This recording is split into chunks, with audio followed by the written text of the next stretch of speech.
or office, carefully packed with love to ensure they arrive safely. It's time to lavish attention on yourself and your loved ones by surrounding yourselves with the lush beauty of nature. For further information, visit verdantlife.com now to discover a world of botanical wonders waiting for you. The secret life of plants.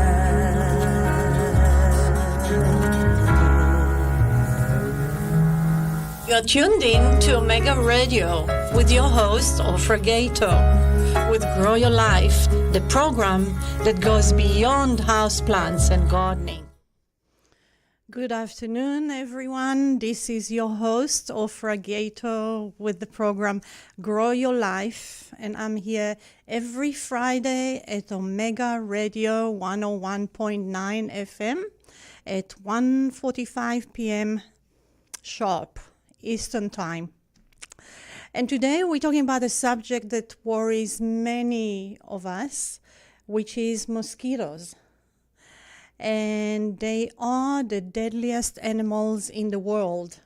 It sounds strange, but they are, unfortunately. And you know, summer is a time for enjoying the outdoors, but it also marks the return of mosquitoes, turning our backyards into territories we have to defend rather than enjoy.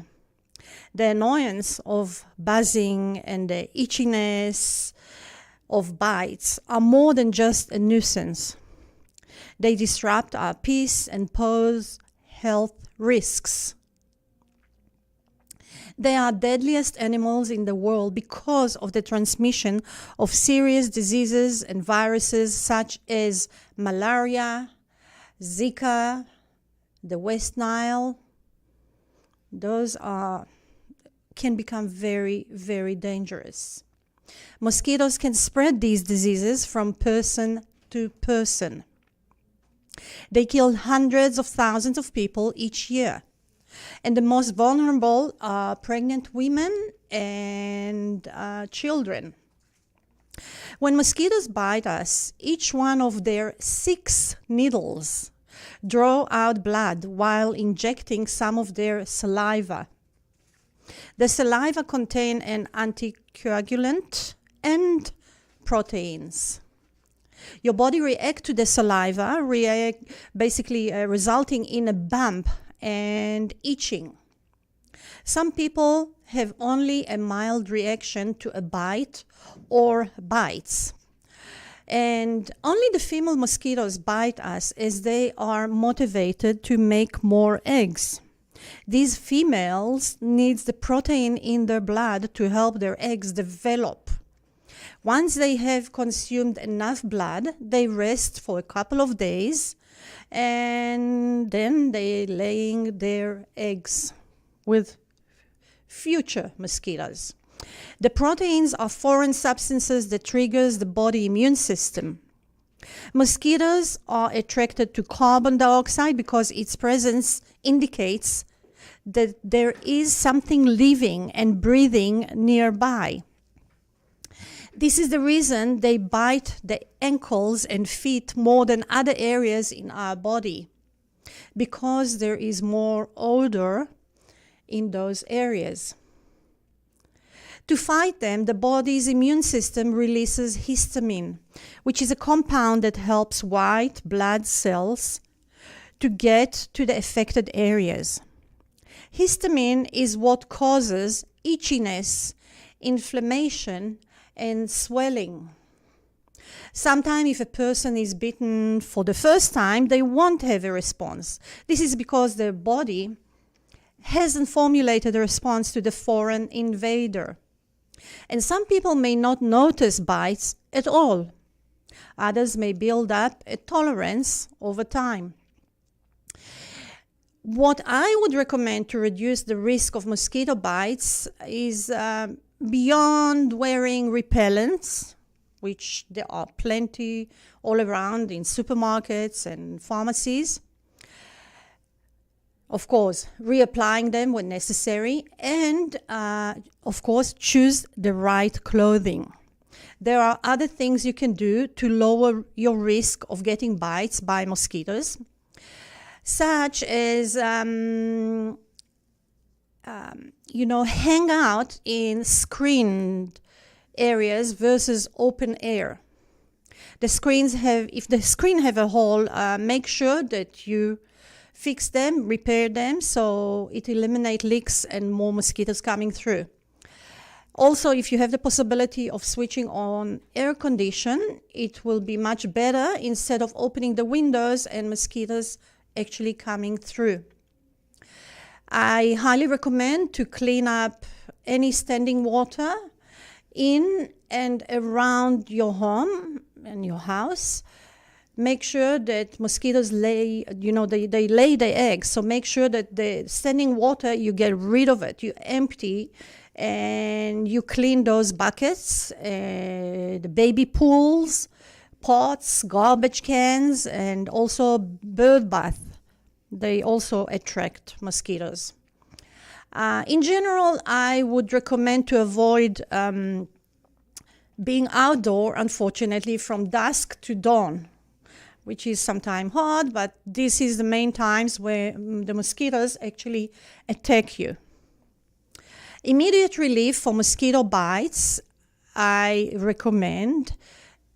There are a few different ways to treat it. It's actually more than a few. Starting with cleaning the area with rubbing alcohol. And doing that will help to cool the affected area, and it will relieve the itching. You can apply honey on the bite. And honey is an antiseptic and has antibacterial ingredients that also has wound healing properties. Honey is shown to reduce inflammation and can also help prevent infection. Of course, don't put honey if you plan to go outside, because then the sugar can attract more mosquitoes. So only if you are inside the house. Another solution is to take an oatmeal bath.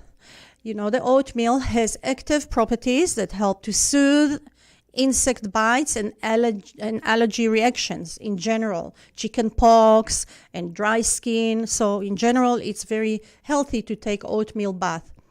You can add oatmeal to bath or apply as a mask on your bug bite. You make a paste by adding a little bit of water to colloidal oatmeal. And colloidal oatmeal is finely ground oats.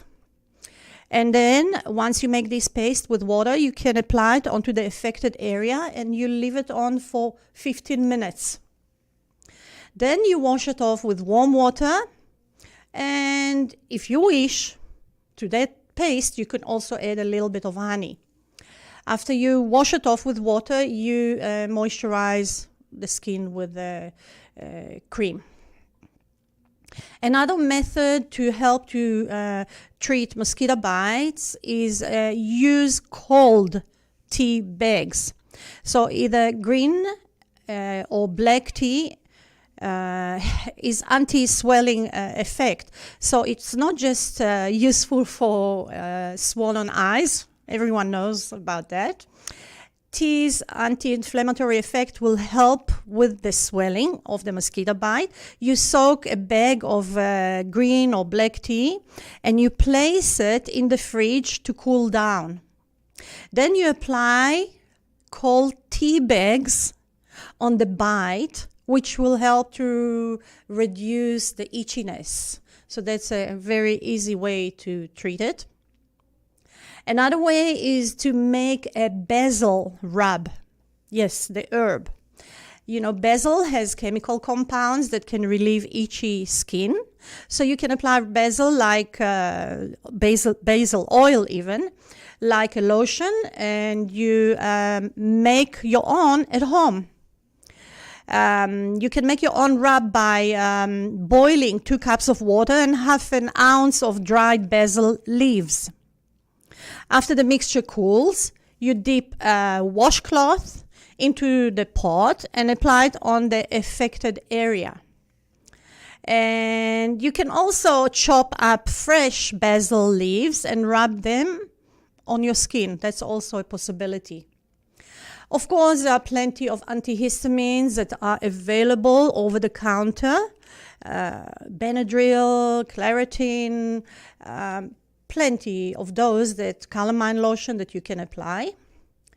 There are different ointments that containing lidocaine and benzocaine, which are numbing agents that you can get them over the counter, and they offer temporary relief from itchiness and pain.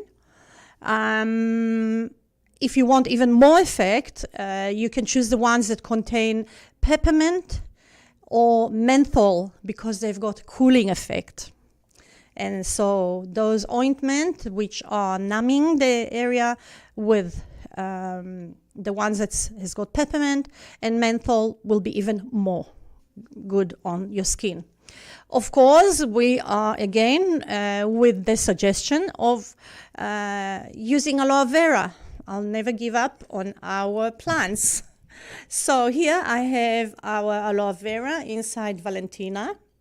And of course, this is an excellent plant that helps not just for burns and sun exposure. It's also very good to use after you have mosquito bites. So I highly recommend aloe vera. It is anti-inflammatory, it's good for wound healings and calming infections. So if you want to get any of those plants, you can get your hand on those on our website. So for further information, just reach out to our website, verdantlyfe.com, and you spell it VERD like dream, ANTLYFE.com. And you will be able to use the code Omega20 for you, our listeners especially, and that's a discount that you will be gaining when you check out. We ship our plants all over the United States, and we have special methods of shipping, and they all arrive nice and safely to the destinations. And we do give you 30 days guarantee, so that you know we are behind our beautiful plants and will always support you, and we have very good customer service. Another product that I recommend to use on mosquito bites is mild hydrocortisone cream. And it helps with inflammation, for skin irritations, but only use it temporarily, because the skin tends to get used to hydrocortisone and it makes the skin thinner and thinner over time. So use it only temporarily and stop using it once the mosquito bite subsided. Also, there is a suggestion to use diluted minced garlic. And so some creams use garlic extracts. Don't rub garlic directly on the skin, okay? It can cause irritation. But the ones, if you want to use the minced garlic, mix it together with coconut oil and apply to the affected area and leave it on for a few minutes. It will help mosquito bites. Using rubbing apple cider vinegar immediately as the bite happens will help to subside it. And if the bite, go to a situation where you break out in hives, start sneezing, start wheezing, have difficulty breathing, and you feel like your throat is closing up, that is a sign that you need to see a doctor immediately. Blisters, lesions, hives, high fever, all those symptoms, swelling, in the joints, definitely see a doctor. The mosquito bite can last between a few hours to a few days. So it really depends on the size of the bites and the person's immune system. And sometimes the mosquito bites leave small dark marks, after the itching and bite itself has faded. So people with sensitive skin tend to have these lingering marks, but they don't have to be permanent. So to avoid hyperpigmentation, use creams such as vitamin C, the creams that contain vitamin C and vitamin E. They will definitely help you. And always use SPF 50 sunscreen on the area that's exposed to the sun. And so the best way to avoid mosquito bites is preparations and preventions. As I mentioned, using insect repellents, limiting or avoiding exposure to certain things may help to minimize the risk of mosquito bites, like sweat and body odor, heat, light, lactic acid, carbon oxide. Also, another thing is that you should know that alcohol shown to be associated with higher probability of being bitten by mosquitoes. So you may want to avoid drinking the night before you'll be in an area with a lot of mosquitoes. And it's also good to keep travel size aloe vera and alcohol wipes handy. Crushed lavender flowers produce a fragrance and oil that can repel mosquitoes. Lavender, lemon, eucalyptus oil that also makes them go away. So there are cinnamon oil, thyme oil, all those things, soya bean oil, citronella, tea tree, all those things will make them go away, and they are antiseptic, antimicrobial, and anti-inflammatory properties. But of course, they're effective insect repellent as well, the tea tree oil. So remember, if you want to purchase our products, you can go to our website, verdantlyfe.com, and we are always available for any questions, any suggestions. You can email us at hello@verdantlyfe.com, and we will always respond. And you can follow us on social media. We have beautiful team of people that take care of our social media, whether it's on TikTok, Instagram, Facebook, all the different platforms. And so follow us, because we do a lot of giveaways. We let you know about discounts. And remember, in life, you need a purpose that is greater than yourself. So do something that does not benefit you directly only. Something altruistic, something that is for the benefit of others. Do something that is of service to. Your time, energy, and peace are the most important things in your life. So you need to navigate them through the right channels. And I always say, one of them is what we do at Verdant Lyfe, growing and caring for plants. Looking forward to see you and for you listening to us next week, Friday at 1:45 p.m. here on Omega Radio. Have a blessed weekend. Get ready to elevate your space with vibrant